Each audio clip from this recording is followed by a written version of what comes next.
So in this really fun, very last minute trip down to Albuquerque, New Mexico, we're going to take a stop at this awesome rattlesnake museum here in Albuquerque. I don't really talk a whole lot about hots on this channel, so this will be a fun little change of pace. Let's go see what's up. Now, obviously, when you first walk in, you're going to be expecting to see a lot of rattlesnakes, right?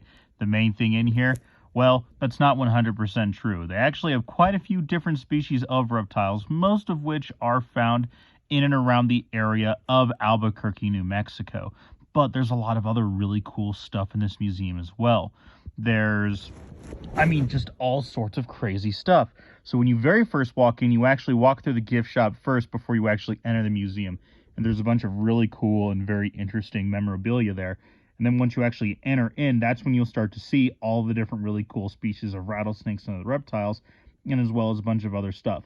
As like the Chiricahua Desert Museum found down in the very, very southernmost part of New Mexico, bordering Arizona, the Chiricahua Mountains, the Rattlesnake Museum here has a bunch of really cool memorabilia, things throughout herpetocultural history, as well as different biological specimens, both living and deceased, from different skulls and plaster casts of extinct reptiles, of living reptiles, and then all of the different species again, not just rattlesnakes, as you can tell by the good friend little sulcata tortoise here, who was wandering around making a mess of things.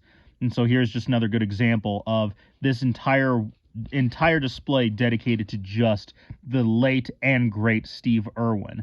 And then even out here, they have their own little special little cool license plate python. The really fascinating and beautiful thing about a lot of these places, especially down in New Mexico, is it has not only a bunch of really great history and nostalgia for a lot of really cool things that has to do with these reptiles, as well as the actual animals themselves, but has a lot of kind of the culture of the areas that they're in. And even in some of these things, they're decked out very nicely. There's like the Arizona mountain king snakes, there's rosy boas, the beautiful bright pink western coach whip, a bunch of other really cool and interesting species of reptiles, not just the rattlesnakes, but just everything about this does kind of scream southwest, of the southwestern part of the United States, for anybody outside of the U.S., as well as just New Mexico as itself. It's a very rich cultural area that has a bunch of really great history in of itself, and that is reflected in these really cool places. Now, once we go in, it's always really cool to see and learn about all these really cool, fascinating species of mostly crotalus, like the Grand Canyon rattlesnake here, which is a very interesting looking one. That is one particular subspecies is found only in and around the Grand Canyon area. Like here, going back to the cultural things, there are like little different tribes of like the Hopi tribe, a bunch of their little fetishes, which is like little things that they would actually use and hold on to and were part of their actual culture.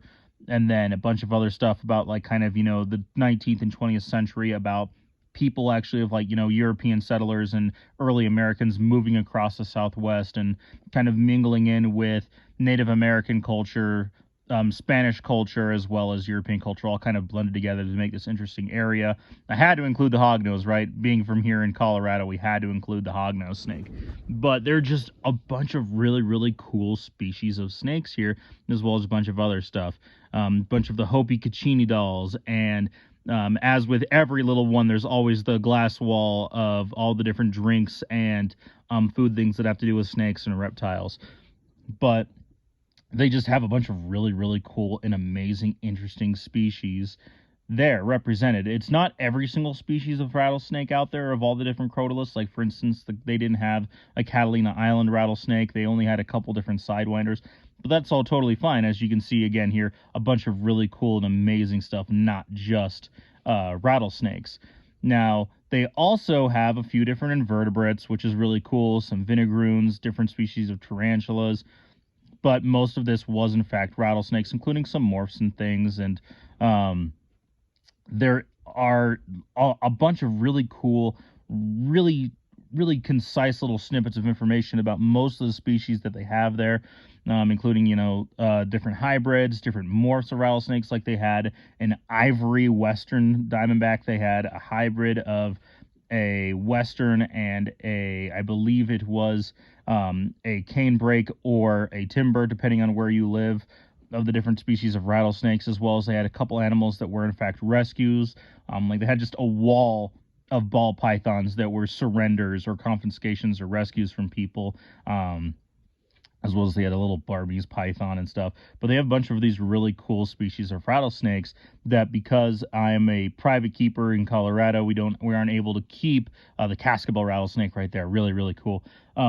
As a keeper who only really works with different species of pythons, colubrids, it's always really fun to visit these places that have such a wide representation of how varied the genus Crotalus and a couple others like the sidewinders and things truly are, where we think about rattlesnakes as just being kind of their own thing in a lot of cases, but in fact they are very varied even throughout the different parts of the range. Like for instance, Crotalus oregoniensis, or the northern Pacific rattlesnake.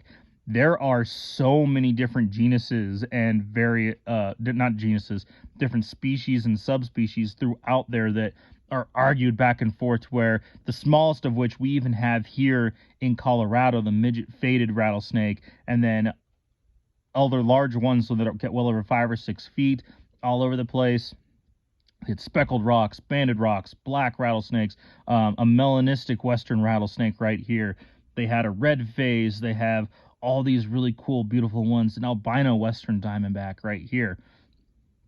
Just a beautiful array of these amazing animals. And of course, they, like I said, a bunch of really cool and crazy stuff. The little platypus skeleton. I'm not sure if anybody's ever seen a platypus skeleton before, but just a really great place. And it was always really great to visit these amazing they're not roadside attractions, but these really great places for people to be able to see and appreciate a very misunderstood type of animal, a venomous reptile that absolutely shows a great amount of diversity and just beautiful, beautiful animals. If you're in the New Mexico area, I encourage you to go check out this place.